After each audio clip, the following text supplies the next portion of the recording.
Donc, vous voyez, c'est pas rien. C'est là-dessus que je ne suis pas d'accord d'ailleurs, au fond.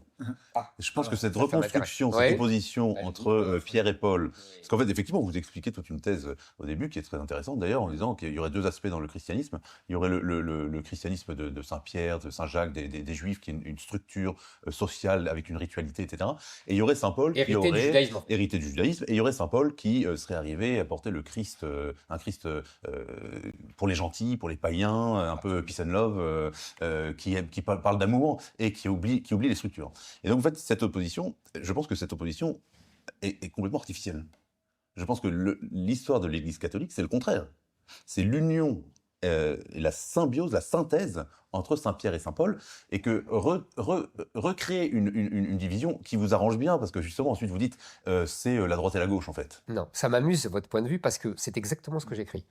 C'est-à-dire, je dis, les catholiques n'apprécieront pas, parce que justement, tout le travail de l'Église, c'est justement de faire cette synthèse. Mais je ne dis pas le contraire. Je dis qu'il y a une dialectique entre... Elle a eu lieu dans les premiers siècles. Mais elle a eu Oui, lieu en tout tout le cas. temps, mais elle a lieu aujourd'hui encore. C'est une dialectique subtile, fragile, et qui justement, est très complexe à mettre en œuvre, et que l'Église, à chaque fois, s'efforce de mettre en œuvre. C'est exactement ce que j'écris. Mais moi, j'ai besoin, si vous voulez, pour expliquer les deux lignes qui sont après dialectiquement mises en œuvre, parce qu'elles doivent être synthétisées, justement.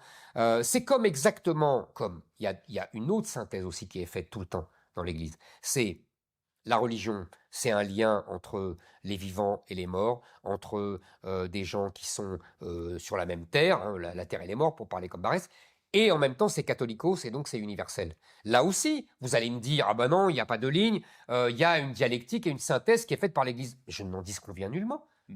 Moi, j'ai besoin de montrer, si vous voulez, les deux lignes pour expliquer ce qui va venir après et tous les conflits au sein de la chrétienté, etc.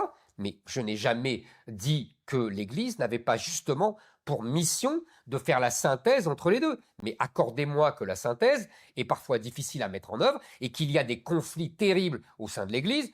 Par exemple, les protestants, c'est pas pour rien que vous comprenez ce que je veux dire. Mais je ne dis pas que la synthèse n'a pas été réussie. La synthèse est réussie puisque ça fait 2000 ans que le catholicisme existe.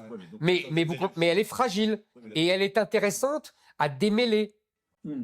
Alors, tout à fait. Je l'avais. Non, c'est-à-dire que la synthèse est intéressante, mais justement, on a l'impression que vous dites il faut retrouver la structure, donc l'aspect hérité du judaïsme, l'aspect pétrinien, si on veut, et laisser de côté Saint-Paul et le délire gauchiste. J'ai jamais dit ça. Ah non. Alors, vous dites précisément ce que je peux vous citer. Ah, ben, je vous en prie. Vous dites, le christianisme doit s'assumer comme une identité, comme le font toutes les religions à travers le monde. Spiritualité et identité, foi et culture, tout sera retrouvé ensemble. Voilà. Est-ce que là-dessus, Monsieur Abbé, vous êtes d'accord? Est-ce que tout ça, ça fait un ensemble? Est-ce qu'il oui, faut c'est les exactement séparer? ce que j'ai dit. Non. Si ça fait un ensemble, c'est très bien, parce que justement... Qu'est-ce que j'ai dit d'autre? Non, non, cette phrase, je suis d'accord avec cette phrase. Je souscris à cette phrase. Mais précisément... C'est exactement tout le livre. Donc vous scrivez tout le livre. C'est un peu différent quand même, parce que... Je dis, il y a eu des excès, si vous voulez. Je dis, reprenons ma dialectique entre local et international, universel. Je dis que dans la synthèse a tendance, depuis 50 ans, 70 ans, à porter en faveur de l'universalisme. Et je dis, on doit redresser le bâton vers le local. Et bien là, c'est la même chose. Quand je dis, ça a tendance à un peu trop porter sur l'amour, etc., et ça doit redresser vers la loi, la hiérarchie, etc., je ne dis pas qu'il faut abandonner le reste. Je dis il faut redresser la barre. C'est mon point de vue. Je dis, moi, je vais vous dire, en fait, fondamentalement, la foi, je ne peux rien y faire. Et vous non plus. En revanche, l'identité, je peux faire.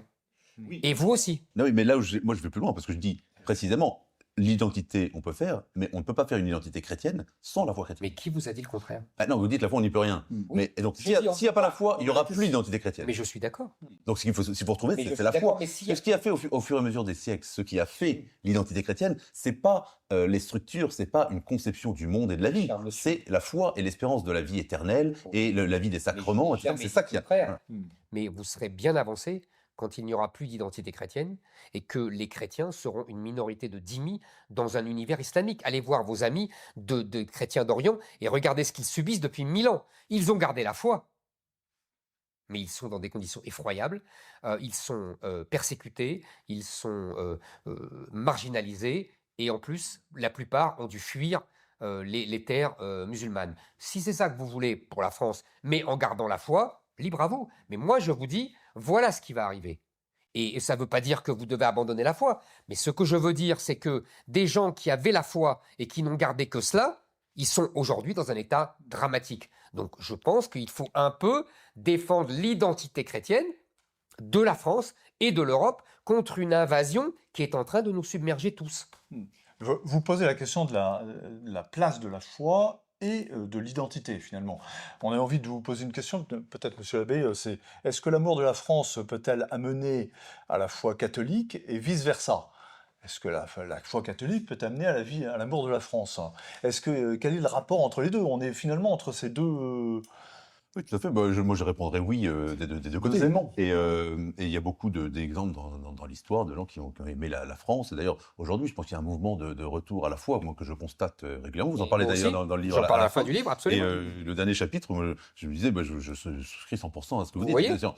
Mais et effectivement, il y a beaucoup de jeunes qui sont déracinés, qui n'ont pas de culture, très peu de famille, etc.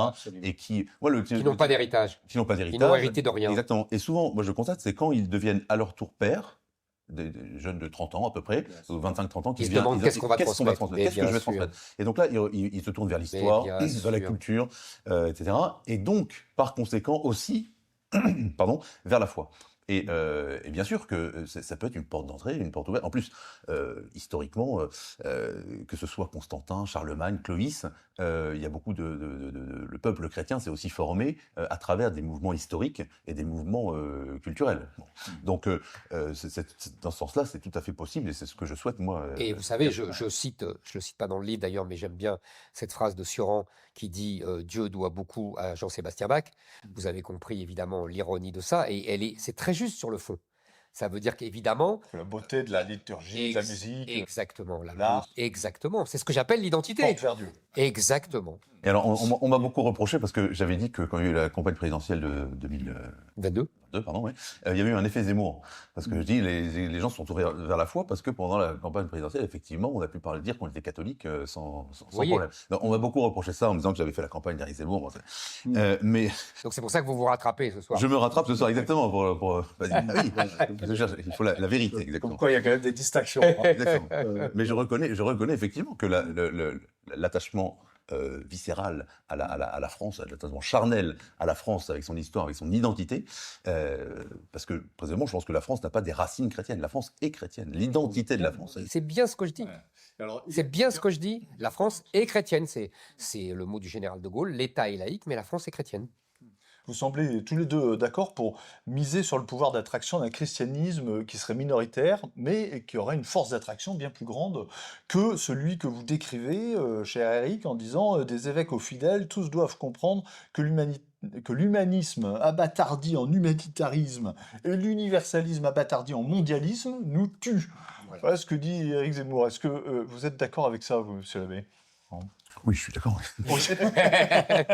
Vous allez encore quand même vous faire tenser. Attendez, parce que je vais en profiter pour faire une critique. Allez-y. Non, mais je vous en prie. Parce que, précisément, c'est un peu ce qu'on appelle le courant moderniste dans l'Église, qui est né bien avant Vatican II. Vous accusez Vatican II comme ça, mais bon, c'est quand même Vous avez raison. un symptôme de quelque chose qui Vous avez est raison. bien plus profond. Vous avez raison. Euh, Et puis il y avait des points positifs dans Vatican II. il y a eu, bien sûr, Mais vous savez, c'est un livre de 128 pages, hein, donc c'est pas une thèse non plus sur le catholicisme. mais donc, effectivement, aujourd'hui, on assiste malheureusement à un catholicisme qui est, moi j'appelle ça bisounours, où soi-disant il faut être pour la tolérance. Moi, j'ai aussi choqué parce que j'ai dit le mot tolérance n'existe pas dans l'Évangile. Alors, Il y avait sur YouTube un type qui avait toute une vidéo en se moquant de moi. Après, il a cherché, il a dit en fait non, c'est vrai, il avait raison. La tolérance, c'était les maisons de tolérance, quoi. C'était Le mot de Claudel. voilà, La exactement. tolérance, il y a des maisons pour ça. Il y a des maisons pour ça. Bon, donc bien sûr, et enfin moi. Tout un courant du catholicisme aujourd'hui, on essaye de réveiller un catholicisme qui assume sa foi, qui est fier de l'histoire qu'il porte, de ce qu'il a construit, etc. Bon, très bien.